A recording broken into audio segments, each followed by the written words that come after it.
Hi, my name is Tommy. I'm a firefighter EMT here at the Winfield Community Volunteer Fire Department in Sykesville, Maryland. I'm also an Eagle Scout. Over the next little bit, you're going to see a bunch of videos from various people from the Winfield Community Volunteer Fire Department helping you work through the Paws for Action adventure. We've put together a bunch of different interviews, clips, videos, PowerPoints, and some additional information to help you complete this badge. Have fun and be safe.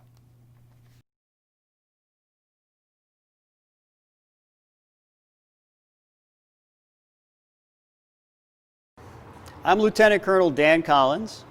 I serve in the U.S. Army in the Maryland National Guard, and I'm also a member here at the Winfield Community Volunteer Fire Department. Today I'm going to talk to you about our flag and the Pledge of Allegiance. This is our flag. Represents our country, the United States of America.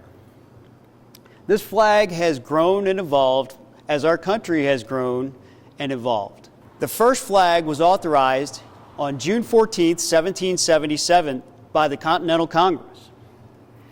At that time, they had some loose idea of what the flag was supposed to look like. Flags were commissioned. Now, we all heard the story that Betsy Ross created the first American flag.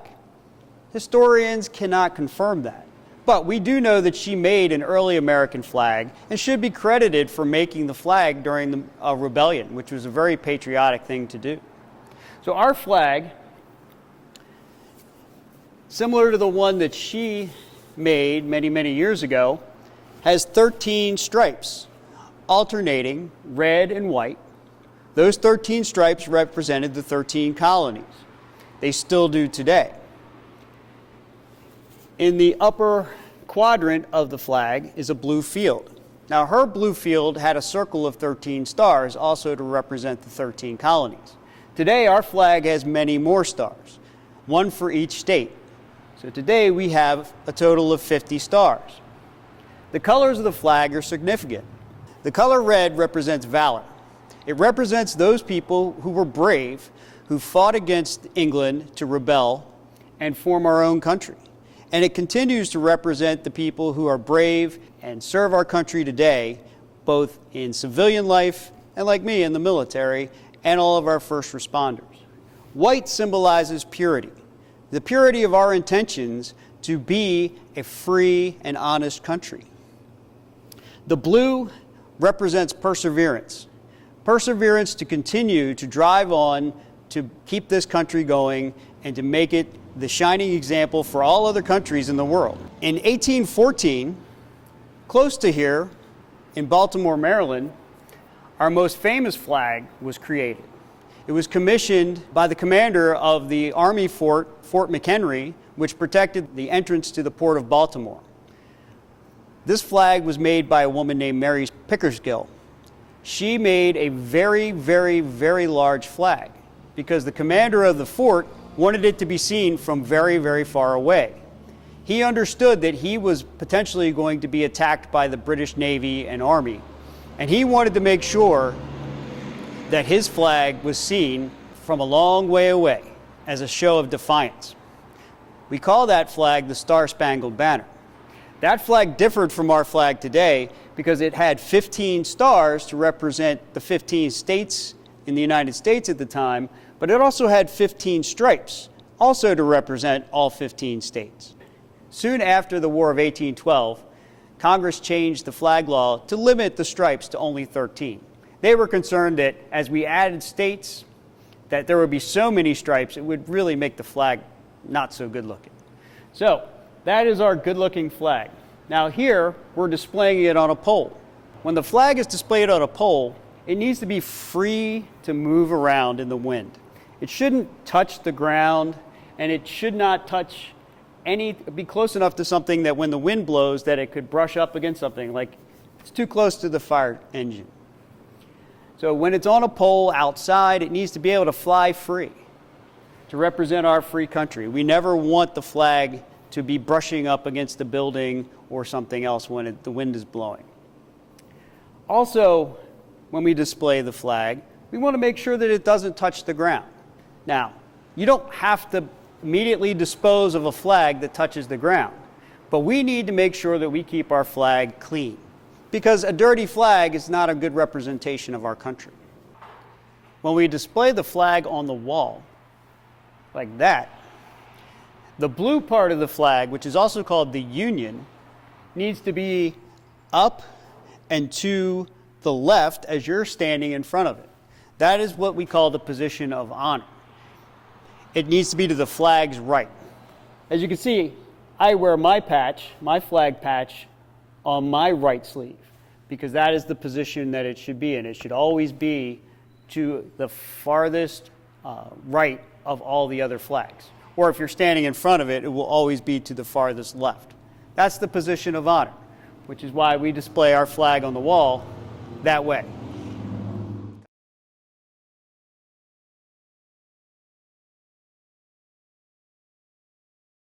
Now let's talk about the Pledge of Allegiance. Now we'll break it down into its pieces and we'll talk about each meaning of all the words. First we say, I pledge. What's a pledge? A pledge is simply a promise. So you are promising something. Allegiance, that's a long word. Allegiance means that you're going to be loyal. Think about it like this. You can be loyal to your family, loyal to your school, loyal to your favorite sports team. You'll wear their jersey. You'll cheer them on when they're playing. That's basically what allegiance means. It's loyalty to something. So you've promised to be loyal to the flag. Need I say more? To this flag. So you've promised to be loyal to this flag. Why are you promising to be loyal to a flag? Well, we say the flag of the United States of America, because this flag is the representation of the United States of America, and to the republic for which it stands. So, this flag represents the United States of America, which is a republic. That's our form of government. A republic is a pretty revolutionary type of government, because what we do is we elect people to represent us in the republic, to help us to make laws and to enforce laws and to carry out the business of our government. That's a republic. So let's go back. I pledge allegiance to the flag of the United States of America and to the republic for which it stands.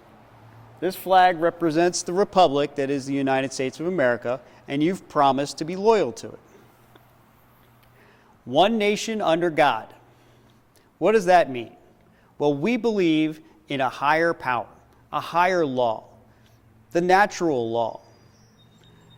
So our government and our country is a country of laws, and the laws are derived from our belief in the laws that are put out by a higher power. Indivisible. Just like the stitching on this flag, indivisible means it can't be broken apart. We have sewn our country together, all 50 states and the various territories and districts, into one country. And we believe that it is not dividable. We are all Americans, with liberty and justice for all. Those are our two most sacred principles. Liberty being freedom, the freedom to think what we want to think and to say what we want to say and to do the things that we want to do. And justice, to make sure that everything's fair. Justice and fairness. So we don't want to have laws that are unfair to some people and more fair to others. That's what we want in this country. Freedom and justice. And we say it for all. So let's put it all together. I pledge allegiance to the flag of the United States of America and to the republic for which it stands, one nation, under God, indivisible, with liberty and justice for all. Thanks for watching.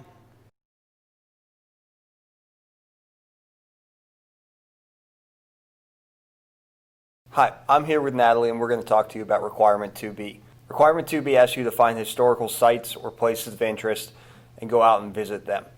Because of the current circumstances with COVID-19, we wanted to give you some more insight as to where you might be able to find some places as well as some places that are open for either drive-by activities or social distancing activities. Prepared a list. There will also be some links in a document in the folder, as well as this list. Before we go over the list here, one thing that you guys can do at home is you can find places all over the place. And yes, we have a list here, but you can find them by yourself with your parent. You can go on Google and type historical places in Maryland or around Maryland, and you will find a ton. So we'll go over the list here with you, and then you can see if you can find some on your own. So Maryland's rich, and we've got lots of history going all the way back to the Revolutionary time and prior to that. There's a lot of national scenic trails and things of that nature that are more on the outdoorsy side. We've got the C&O Canal that runs from western Maryland all the way down to D.C. Along that, you've got the Paw Tunnel, the original toll house, and then down in D.C. you have mile marker 0. Similar to that, the Appalachian Trail, which runs from Georgia to Maine, has a portion that runs through Maryland. Just outside Maryland in West Virginia, Harper's Ferry. Harper's Ferry itself is a historical site. You also have the Appalachian Trail Conservancy headquarters and the unofficial halfway point of the AT. A little up north, you have Gettysburg. And Gettysburg, you could spend days in Gettysburg. Between driving around and looking at all the mountains or looking at the battlefields, it's awesome. And in non-COVID times, there's museums, and the museum might be open, but one great thing about Gettysburg is you can just drive through it, and you can go with your family, and you can drive and see all of the different sites, and it's a really pretty drive too. So one great thing about living in Maryland is we are surrounded by so many different kinds of things. You've got stuff just in Maryland, you've got Delaware, you've got D.C., you've got Virginia, West Virginia, and Pennsylvania, all right here. It has been such a hub throughout history that there's so many really cool things to see, and they're right at your fingertips. As you get closer towards the D.C., Northern Virginia, you have lots of things in historic Alexandria, Arlington, you've got the National Cemetery down there, you have all of the monuments down by the mall in Washington, D.C. itself. And the White House. And the White House, Washington Monument, lots of things around there. You have our state's capital, Annapolis, and then Baltimore City. There are many historic places in Baltimore City as well. We encourage you to research with your den leader or your parents, find out what's open, find out what you can go and visit, whether it's drive-by, walk through, other ways to visit things, and get out there and explore. Have fun.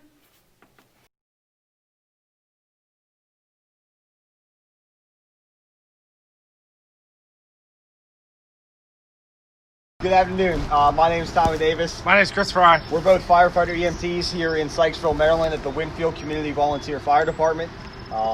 We provide fire and EMS services to the southern Carroll County area. We've got a couple things to show you today. We want to give you a tour of our station, the facilities, and some of the apparatus. All right, so we're in here inside our small apparatus bay. So we house a lot of our accessory vehicles, support vehicles in here. All the way down at the end, we have Utility 14-1. It's a pickup truck. It's mainly used to shuttle manpower and supplies to and from different incidents. So if you have a house fire, you need more people, or you need to bring hose, equipment, food, water, things like that back or to it. We use that to help with that. This is a brush truck, Brush 145. It has four-wheel drive off-road capabilities. So if there's a fire back in the woods or in a field, we can take this back off-road. We can have someone sit on the back and put the fire out as we drive around. The empty spot here is for the duty vehicle. It is out at someone's house right now. That's a support vehicle that goes to our line officers. So fire chief, assistant chief, captain, lieutenant, they pick a night each week, and our duty officer, so if something happens, we get a call, they can go and provide oversight and support for that incident. The final vehicle over here is Utility 14. This is our secondary medical piece, so if the medic unit is already out doing something else, this will run the call to provide assistance. It has everything that the medic unit has on it except for the ability to transport a patient. But that's all we have here. We're going to head over and look at the fire trucks. This is the larger apparatus bay at our station. We carry a medic unit, so it carries a paramedic and a driver. It runs EMS calls, so if you are you're not feeling well, you're having a heart attack, trouble breathing, you fall and hurt yourself, this is what comes. They'll provide EMS assistance and then transport you to local hospital. The next two bays are our fire engines. We have two engines, 142 and 141. 141, which is the farthest one over, that is the newest one. It's a 2016. Both engines can carry 6 people. They come equipped with lots of tools, fire hose, hooks, ladders, rescue tools, all of those kind of things. So if we get a call, whether it's a vehicle accident or a house fire, or we need more assistance on an EMS call, one of those will go out and take care of that. All the way at the end is Tanker 14. Tanker 14 is our water supply piece. So out here in the southern Carroll County in the Winfield-Sykesville area, we don't have a lot of fire hydrants, so we have to bring our own water to the fire. So the tanker carries 3,500 gallons of water, and it's very helpful in getting that water to the fire to help put it out. Next, we'll go inside and look at some of the living quarters. So we're inside looking at our living quarters. So we are a split staff station, so we have some career personnel and we have some volunteers. Our career personnel, when they're here for a 24-hour shift, which means they have breakfast, lunch, dinner, and spend the night here. Behind us, we've got some locker rooms, so personnel will be able to take a shower before they go to bed after we run incidents. We also have bunk rooms. Sorry, we already talked about locker rooms. These are the bunk rooms. Everyone has there's a mattress in there, little night table, so you can come in, pick which bunk you are, make your bed, and then go about your day. At the end of the day, you go in and hopefully you get some sleep.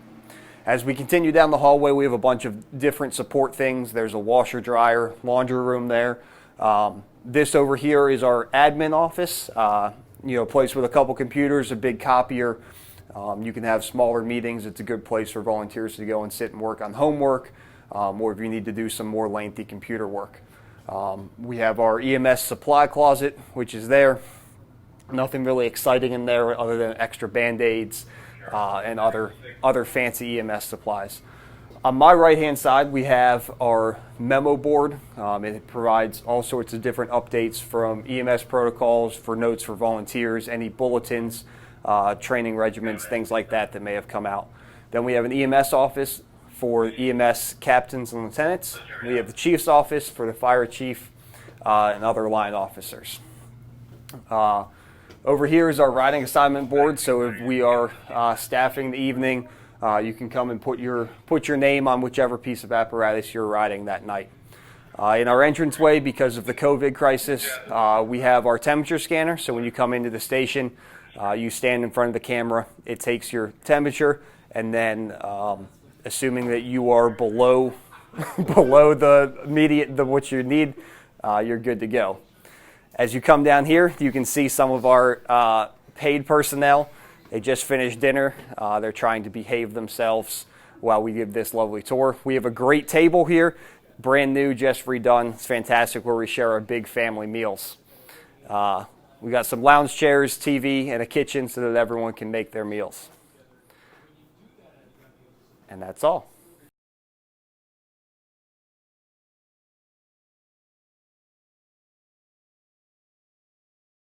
Requirement 3B asks you to create a list of emergency phone numbers and discuss that with your family. Make sure when you talk to your family, you talk about where the list will live, as well as what numbers you might want to put on there.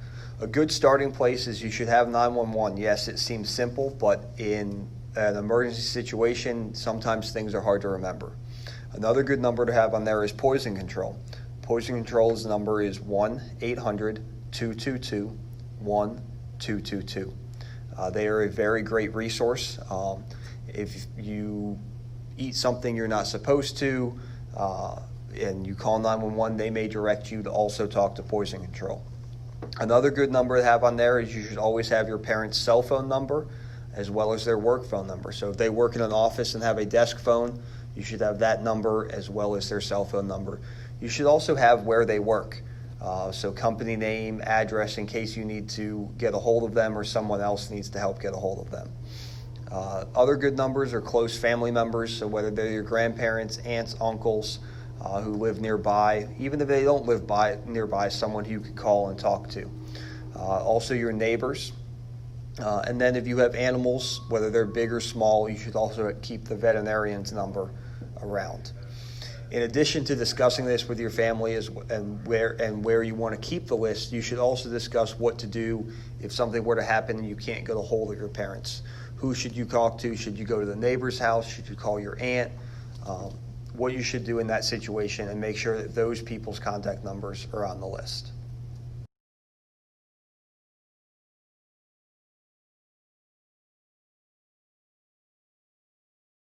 Hi, I'm Debbie, life member of the Winfield Fire Department. We're here today with firefighter Chris and firefighter Tommy, and we're going to discuss a community helper of a firefighter. So they're going to show you how they put turnout gear on, and they go from a regular looking individual to a firefighter where you can't really see who they are, and it's nothing to be afraid of. So we'll start with our turnout pants. Oh, they're starting with their hood. So these are jump pants. The goal is there's no skin showing at the end.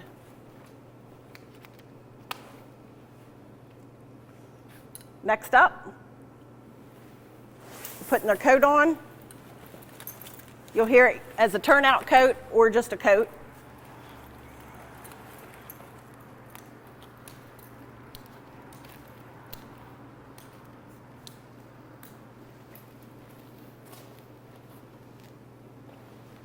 Keep going. Self-contained breathing apparatus. They're going to turn it on. That sound tells you that they have air in there. It is air like's in this room. This is what they're going to breathe when they go into a fire.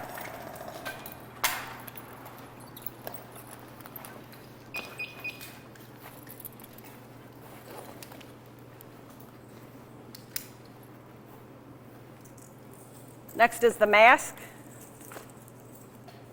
Got to tighten everything up to get a good seal. Put their Nomex hood up. Then their helmet to protect their head. Make sure it goes under the chin so it doesn't fall off.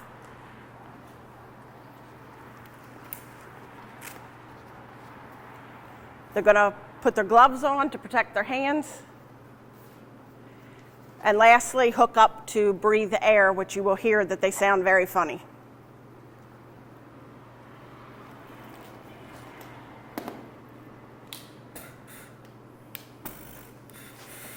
And that is your friendly firefighter. So if you want to go ahead and take your gear off, they can see that it's both of you again.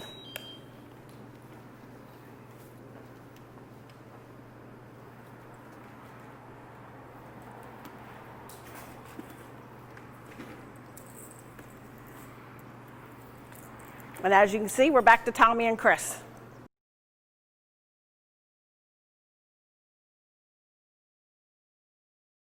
One of your requirements asks you to make an emergency readiness plan. In the online folder that your den leader accessed this video that you're watching now, there's a PowerPoint that explains how to make an emergency readiness plan. Emergency readiness plan is something that you meet with your family members, create, and then everyone follows if something bad were to happen. When making the plan, you should remember a couple things. One, you always want to make sure that you have 2 ways out of your house and you know what those 2 ways are. The other thing is you want to make sure you have a set meeting place. So that way, if something bad happens and you run out the front door and your parents run out the back door, you all agree to meet at the playground out back or at your neighbor's house or something like that. Have your den leader help you access that PowerPoint and you can work on this with your family.